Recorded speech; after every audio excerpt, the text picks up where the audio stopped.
minha gente, coisa linda! Nesta semana, aliás, ontem nós já começamos com tudo por aqui. Quero agradecer toda a interação das pessoas que acompanharam o programa ontem, entrarem em contato no meu contato pessoal e também no Instagram, parabenizando pelo programa, buscando mais informações e já perguntando, Ju, o que nós teremos durante a semana. E me chamou a atenção uma mensagem que foi assim, ó, tem cozinha essa semana, Ju? Eu falei, meu Deus, gente... Mas as pessoas gostam, assim como a Ju também. Sim, temos cozinha, mais um participante do Degusta Camboriú participando conosco. Criativa Padaria já está aqui na cozinha do Muito Mais com o Ju Pavan, trazendo delícias, delícias. Daqui a pouquinho eu vou conversar com o Jonathan para saber como é que está essa participação deste segundo circuito do Degusta Camboriú, que encerra agora no dia 28 de outubro. Então dá tempo para você ir, conferir todas as delícias dos participantes que estão passando por ali. Uma ótima pedida, não somente para quem está aqui em Camboriú, ou em Balneário Camboriú, mas para você que está aí em São José, em Florianópolis, na Grande Florianópolis, enfim, que vem visitar aqui a nossa região. Dê uma passadinha ali em Camboriú e confira todas as delícias. E esta edição, olha, parabéns, aplausos, estão arrasando. E claro, né, não poderia ser diferente. Estão passando por onde? Pela cozinha aqui do Muito Mais com o Ju Pavan. Gente, hoje eu tenho um convidado aqui, que quando a Natália, que é empresária da construtora Mendes aqui de Balneário Camboriú, entrou em contato comigo, até quero agradecer ela e vou agradecer pessoalmente porque ela já está conosco aqui no estúdio. Quando ela passou um áudio falando que ele estaria em Balneário, eu nem terminei de escutar o áudio, eu já falei, sim, quero! Porque eu acompanho, né, eu acompanhei o trabalho, vi algumas publicações, enfim, quando se fala sobre um best-seller, Mentes Saudáveis, Lares Felizes. E acompanhando ali, inclusive, do próprio psiquiatra, psicanalista ali, Augusto Cury, eu vi assim, poxa, que bacana, né, trazer à tona um assunto de extrema importância em um mundo totalmente conectado. Em um mundo onde totalmente as famílias acabam esquecendo, e eu falo essa palavra totalmente, acabam esquecendo de vivenciar o seu lar, de vivenciar as experiências. E ontem, no início do programa, eu falei sobre isso. E em pleno século XXI, as pessoas estão de uma forma muito imediatista. É todo mundo muito conectado, muito acelerado, muito, sabe, agoniado, eu não sei o que está acontecendo. Quer dizer, não sei não, todos nós sabemos. Né? A questão da tela está muito presente na vida do ser humano. Acredito que é isso que vem deixando as pessoas ainda mais ansiosas. E não é à toa que o Brasil é considerado um dos países mais ansiosos do mundo. A gente já falou sobre isso aqui. Só que nós precisamos compreender que ter um lar não é somente você ter a sua casa, a sua moradia, o metro quadrado, que dependendo do poder aquisitivo de um ou de outro, compra conforme dá. Mas nós precisamos compreender a importância de vivenciar este lar. E a construtora Mendes, ela traz essa preocupação em todos os seus projetos. Tanto é que trouxeram agora para Balneário Camboriú Marcos Araújo, ele que é futurologista, né, e traz aí todo o seu trabalho, a sua dedicação, também voltado para as crianças. E hoje ele está em Balneário Camboriú e, claro, né, aqui no programa do Muito Mais com o Ju Pavan.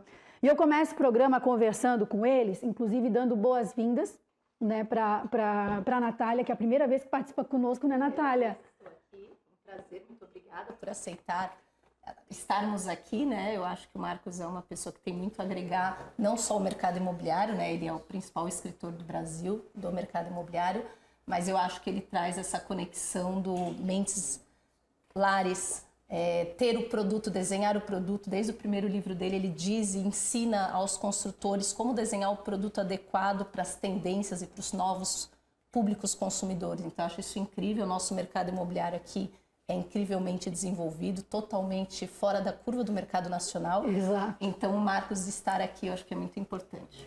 E, Marcos, seja bem-vindo, tudo bem? Tudo ótimo, Ju. Eu agradeço muito poder estar aqui com vocês, conversar com seus telespectadores. Uma super experiência. Já tinha vindo para Balneário Camboriú? Já, várias vezes, mas aqui no seu programa, primeira vez. É a primeira vez. Acompanhando a sua recente publicação, Meu Imóvel, Meu Mundo Kids, ele aborda um tema muito importante, que é a experiência do lar, mas voltado mais para o público infantil, para que eles possam compreender essa importância. Né? Como é que você teve essa ideia, Marcos? Olha, Na verdade, isso veio através de observações. Eu observo muito o mercado imobiliário, além de produzir muitos dados. Então eu comecei a perceber uma mudança de comportamento. Nas décadas passadas, 1980, 1990, 1970, as crianças elas não faziam parte do processo de escolha de onde a família ia morar, né? Geralmente elas ficavam sabendo de tudo depois, né? Praticamente você descobria onde ia morar depois que tudo já havia sido decidido.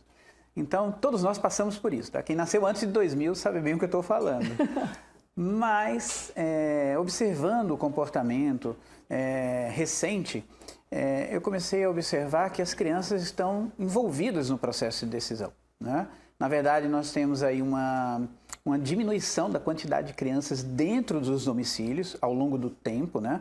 Nós temos hoje uma família média brasileira, né? A densidade domiciliar, que é como o IBGE chama, né? Está em 2,79 pessoas por família. Brasil, 2,8.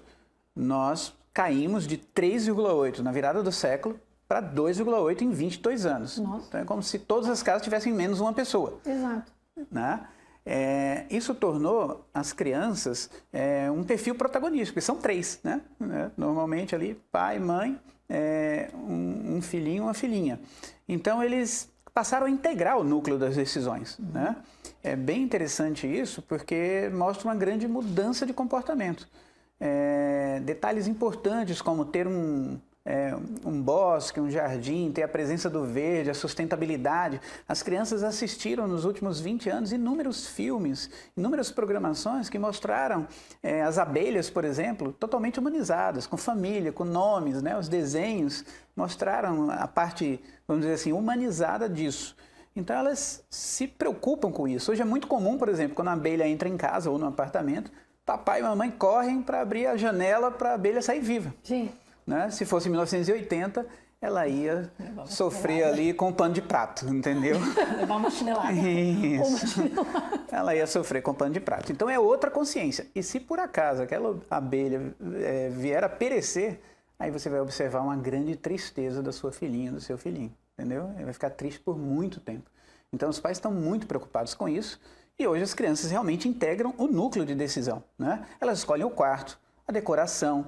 Nas mostras de decoração, por exemplo, a gente tinha muito ali o quarto da menina, o quarto do menino. Geralmente isso era feito a partir do briefing dos pais. Mas hoje os arquitetos eles avançaram muito. Aliás, eles saíram na frente com relação a isso. Ou seja, as crianças têm um papel fundamental na hora da escolha da moradia. São ouvidas pelos arquitetos sobre como será a decoração dos seus quartos. O quarto da menina hoje é como a menina quer, e não como os pais querem, né? Eu acredito que esse poder de decisão, essa participação, ela vem acompanhada até do processo de evolução, onde o mundo ele está muito, como é que eu posso dizer, até como eu mencionei ali, está muito mais conectado. E as crianças, por estarem mais estão mais bem informadas. Estão mais bem informadas também. E sabe como isso aconteceu? Nós somos compradores de tecnologia, compradores ávidos de tecnologia. Então, sempre que saía um smartphone mais avançado, a gente ia lá e comprava ao longo dos últimos 10, 12 anos. Mas o modelo imediatamente anterior, nós interpretávamos como sucata. Né? Então, não serve, a gente não revende os produtos. Né? Então, geralmente, a criança ganhava ali de presente o smartphone anterior. Né? Era repassado pelos pais e pelos avós. Para nós, era uma sucata. Para as crianças que não tinham acesso a esse mundo digital, era uma janela aberta para conhecer o mundo. Eu estava acompanhando assim, um pouco mais do trabalho, né, do teu trabalho, enfim, até da publicação Meu Imóvel, Meu Mundo Kids, onde você aborda muito esse tema da participação, deixa eu até pegar aqui, da participação da criança, enfim. Como que é esse trabalho? Você vai nas escolas, você conversa com as crianças, você escuta o que elas têm a dizer. O que mais te chama a atenção em todo esse processo, Marcos? Olha, é incrível porque o diálogo é muito ativo, né? Elas estão ganhando uma consciência muito importante.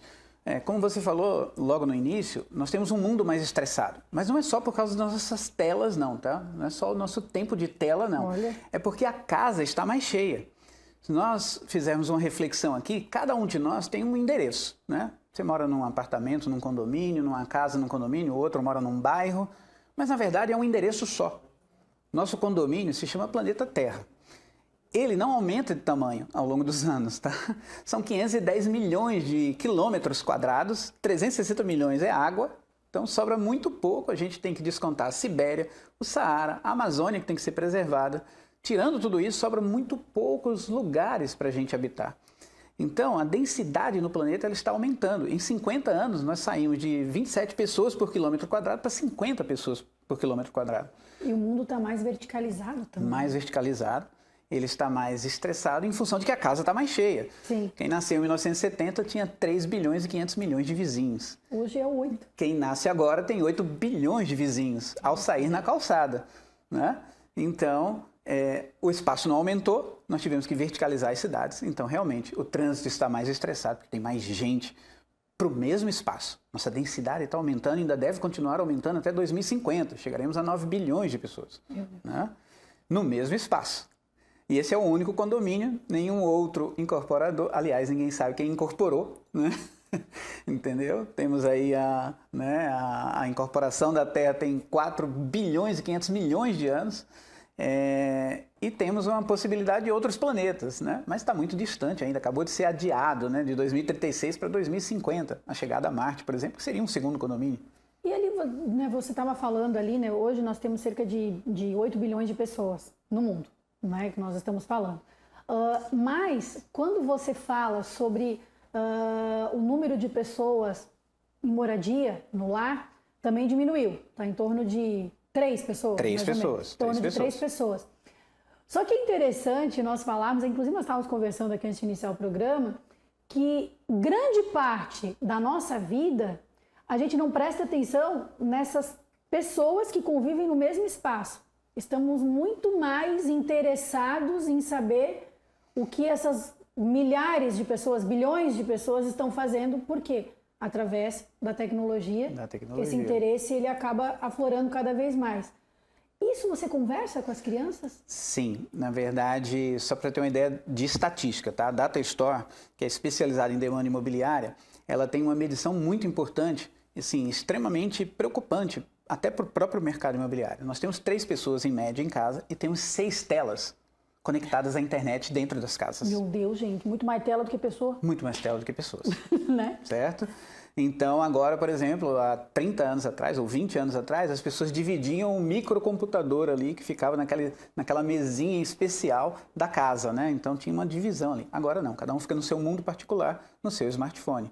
Mas o smartwatch também está conectado, os notebooks também estão conectados, as smart TVs também estão conectadas e os tablets também. Então, você tromba com as telas conectadas dentro de casa aos montes, né? Então, é muito mais fácil estar conectado e dar atenção às 5 bilhões de pessoas que estão conectadas ali. É muito comum nos prédios as pessoas darem bom dia para as pessoas que estão no grupo de mensagens e não dar bom dia no elevador. No elevador. Exatamente. É verdade. Acontece toda hora. E o Marcos, olha só que contraditório. Eu vou me estender aqui, mas olha só.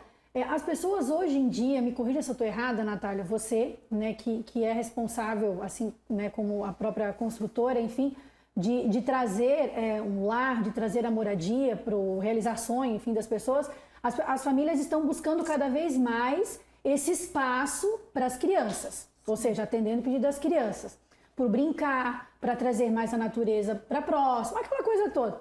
Mas não deixam de estar conectadas. O dia inteiro. Não, na minha palestra com as crianças, eu pergunto para todas elas, levanta a mão quem tem alguém em casa que passa o final de semana inteiro no celular. Todo mundo levanta a mão. Todas elas levantam a mão. 30% delas fazem o meia-culpa, elas são extremamente sinceras e falam, sou eu. Alguns batem até no peito, tá? Sou eu. Mas 70% delas falam, meu pai e minha mãe, né?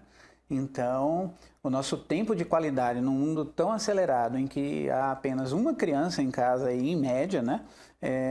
Elas não recebem a atenção dos pais em detrimento das pessoas que estão na internet. É muito comum a gente fazer uma bela comida em casa, né? Que é um momento muito especial, e fazermos fotos e vídeos, postarmos nas redes sociais, respondermos os comentários e conversarmos menos com as pessoas que estão com a gente ali em casa no final de semana. E comer comida fria. Porque até comer, a comida já esfriou. Até fazer a foto, postar, colocar o efeito. Exato. E sabe o que é interessante? Tudo isso vem ao encontro até desse próprio avanço que a moradia vem acontecendo com a moradia. Né? O metro quadrado hoje, como a gente estava falando, as pessoas buscarem comprar o seu imóvel na forma com que pode, né? Relacionado ao poder aquisitivo que tem, enfim. Mas ter essa preocupação de agregar a sustentabilidade coopera bastante até no sentido de trazer as pessoas para vivenciar aquele momento, aquela experiência. Seria isso, mais ou menos? Sim, exatamente. Na verdade, hoje a gente trocou o conceito de espaço pelo conceito de essencialidade, ou seja, aquilo que é essencial, se o maior for essencial, as pessoas vão comprar o apartamento maior, a casa maior, o terreno maior, mas tem que ser essencial. O que significa ser essencial? Significa utilizar tudo aquilo que foi adquirido. Né? Então, espaço sobrando, simplesmente para ficar sobrando, para criar ali uma maior taxa condominial, por exemplo, um maior imposto territorial, IPTU. Né? No livro, inclusive, as crianças descobrem tudo isso, tá? Elas descobrem os impostos que os imóveis produzem, elas descobrem o que é uma construtora, uma incorporadora. As despesas que um imóvel envolve, né? Manutenção, cuidados. Isso. Até para valorizar. Exatamente. O lugar que elas se encontram. Eu acho que essa mudança, claro, tudo demora e o Marcos mostra isso muito bem através das suas pesquisas. Eu acho que essa mudança está acontecendo e vai acontecer cada vez mais. A gente vê na construtora muito os pais pensando no quarto de estudo, no quarto com espaço para o canto da menina, fazer as coisas de menina, maquiagem, guardar as coisinhas, porque eles querem, de fato, tentar puxar, fazer o processo inverso que os últimos anos teve, que é deixar todo mundo conectado, deixar todo mundo desconectado da vida real, estar só conectado na internet. Eles querem puxar isso de volta, trazendo essa parte do essencial, que de fato vale a pena para o meu filho, que de fato vale a pena para mim. Eu tenho um caso em casa muito interessante, eu tenho uma filha de 8 anos, que todo dia vinha dormir no meu quarto, todo dia. E ela ganhou da minha irmã, que é arquiteta, a reforma do quarto dela. E ela desenhou o quarto dela. De acordo com o briefing dela, né? Não, ela desenhou, ela foi na loja, escolheu o tapete, a cortina, com a minha irmã. Adivinha se hoje ela pensa em vir para o meu quarto ou dormir no meu quarto? Não tem nenhuma chance. Porque agora ela se sente parte, aquele mundo é dela, do jeito que ela sonhou antes. Foi o quarto que eu fiz quando ela nasceu. Então a gente vê como as pessoas estão precisando disso, estão precisando se encontrar em casa, que hoje não se encontram, né? Acabam fazendo por ser bonito, é desconfortável, não é prático, não é funcional. E aí as pessoas se desconectam. Aí a pessoa chega, além de ter toda essa tecnologia, tirando sua atenção, te levando para o iPhone, te levando para a Alexa, te levando para tudo. É verdade. Você acaba, quando o sofá é do jeito que você queria, para assistir a TV do jeito que você queria, com o home que você queria, você fica em casa. Não, e assim, né? Grande parte da nossa vida a gente passa onde? Dentro de casa. Ou dormindo. Eu já fiz essa conta, tá? Está publicado em um livro, né? No Mentes Saudáveis, Lares Felizes. Nós passamos 57% da nossa existência dentro de casa. Se você não ter um lar que você se sinta bem, não é? Eu não estou falando aqui de questão de valores, de ser um baita moradia. 33% é dormir no seu quarto, tá? A vida inteira. Chamou, pronto. Isso. Tem que se sentir bem, né? Exato. Eu acho que a casa tem que ser feita e desenhada. A gente está buscando isso, a nossa parceria com o Marcos existe há muitos anos, onde começou através, não do escritor Marcos, e sim do pesquisador. Ele é a maior empresa de pesquisa do mercado imobiliário do Brasil, e ele foi pesquisar em todos os nossos terrenos a tendência, o perfil do público consumidor dali, para a gente desenhar para o cliente o que ele quer. Então, nesse terreno, ele quer verde, ele quer contato com a natureza, porque esse terreno vai estar direcionado para famílias onde tem crianças. Então, vamos focar nisso. Esse é tecnologia, porque é o público mais descolado, que quer uma vida mais rápida. Então, a gente acaba desenvolvendo o produto de acordo com o que o cliente quer, para que ele se sinta bem em casa, para que ele tenha esse refúgio de verdade, né? Seriam características pontuais que nós precisaríamos estar atentos para adquirir a moradia do futuro? Alguma coisa assim? Sim. É até uma questão importante, assim, vamos voltar aos números, né? Em 1920, o Brasil alcançou uma população de 30 milhões de habitantes. Em 1910, nós éramos 18 milhões de habitantes. Então, foi um salto de 75,7% em apenas 10 anos. 7,57% ao ano, tá? O último censo divulgado pelo IBGE, o censo 2022, fechou em 0,52% ao ano. É 14 vezes menos do que 100 anos atrás. Então, o que significa isso? A população aumentou, saímos dos 30 para 203 milhões, aumentamos quase 10 vezes, mas a densidade, ou seja, a quantidade de pessoas dentro de casa diminuiu muito. Então, as nossas avós né? A minha, por exemplo, teve 9 filhos. E eu sempre faço essa experiência nas minhas palestras, tá? Hoje à noite tem uma palestra aqui, vou fazer novamente. Levanta a mão quem tem uma avó que teve mais de 9 filhos. Os 2 recordistas estão empatados. Foi um profissional de Salvador e uma profissional de Salvador e um profissional de Sorocaba, que falaram 26. Meu Deus. Filhos. 26 filhos. Então, você multiplica por 9 meses, divide por 12, Meu Deus, né? Dá por volta aí de a vida. Passou a vida parindo. Duvido. É verdade. Passou a vida. É verdade. Faz o cálculo. Aí. Então, o que acontece? Hoje, na verdade, quando uma mulher fala, né, um casal, eles falam assim, vamos ter um filho, é um ou nenhum, tá? Em 1970, se falasse assim, vamos ter um filho, era 1 ou 2, tá? Agora, em 1920, essa pergunta nem existia, né? Vamos ter 6, 7, 8, 9 ou 10, né? Então, toda a demanda imobiliária que nós estamos colhendo hoje, Ju, hoje, todos esses lançamentos imobiliários que você está vendo hoje, a demanda imobiliária, a primeira camada dela é o nascimento. Tudo isso foi plantado 100 anos atrás. Saiu do ventre 100 anos atrás. São os netos e bisnetos dessas avós corajosas que cuidaram de 5, 6, 8, 10, 15, 20 crianças. Tu falou agora uma situação, né, que chamou minha atenção. É um processo natural, o nascer. Mas será que nós estamos sabendo viver? Sim, estamos dentro perdendo desses um pouco lares. isso, né? O mundo está mais estressado. Para você ter uma ideia, nós tivemos um nascimento muito especial há 2000 anos atrás. Sim. Né? O nascimento do menino Jesus ali na cidade de Belém, né?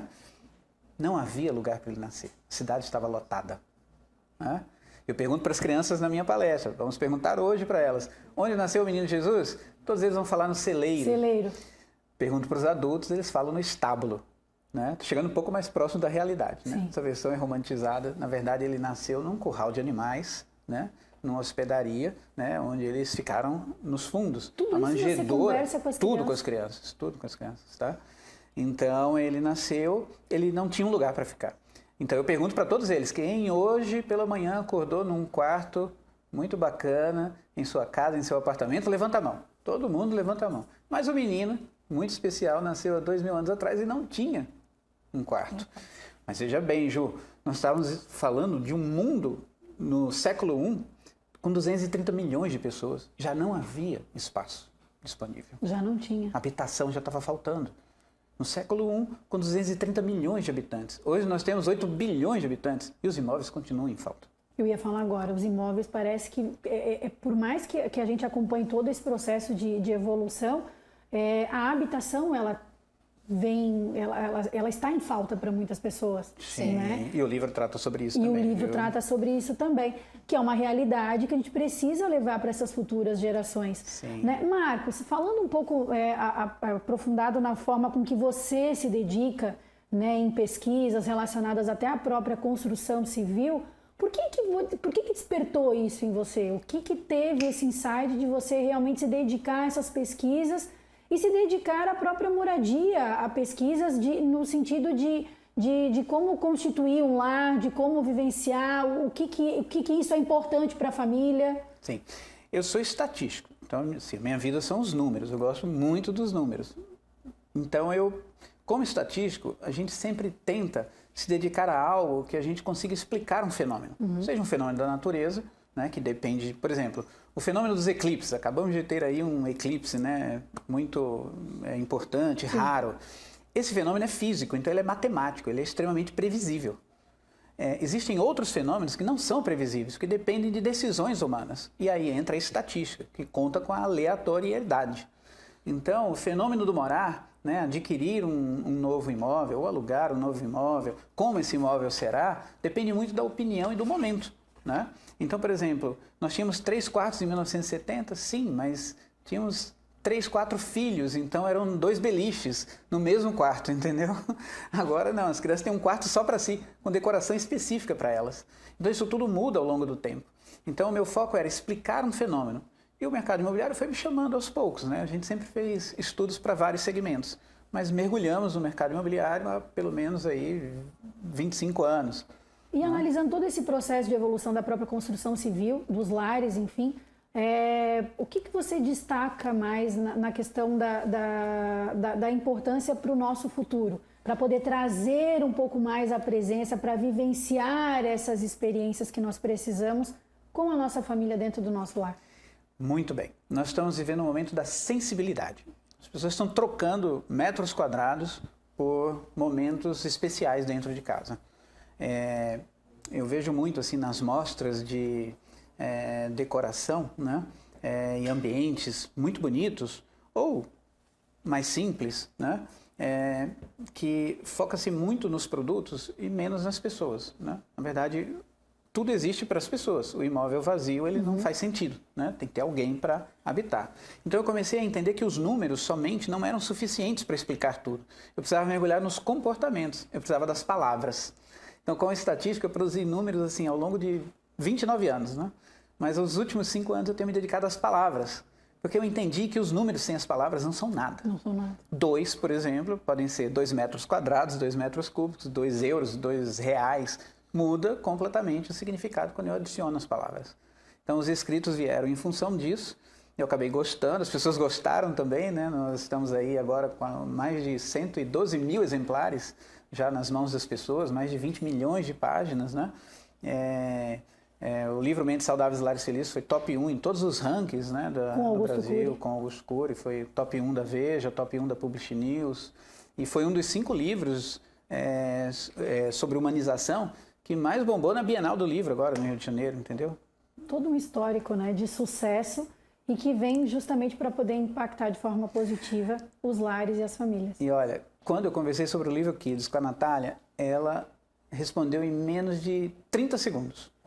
Foi assim instantâneo, ela se apaixonou pela ideia e de poder compartilhar isso não só com as crianças, mas também com os pais, né? Porque eles recebem a publicação e leem junto com seus filhos. As crianças recebem esse livro? Esse livro de presente. Gente, olha só, em Balneário Camboriú até quando, Marcos? Olha, nos próximos 2 dias. Nos próximos 2 dias. Nós vamos distribuir 250 a 300 livros em 3 grupos de colégios e de alunos, de 9 a 10 anos. Começa hoje à tarde, amanhã de manhã e amanhã à tarde, onde ele fará uma palestra e a gente vai presentear todos os alunos com esse livro. E o objetivo é exatamente o que o Marcos falou. Eu fui criada dentro de casa com os meus pais. Os meus pais sempre tiveram a gente embaixo da asa, então a gente plantava junto, a gente limpava a piscina junto, lavava o carro no domingo junto. E eu vejo, hoje eu tenho 2 filhos, eu vejo o quão difícil é conseguir manter isso, o quão difícil é manter a criança dentro de casa, vivendo essa vida conectada de verdade, vivendo, né?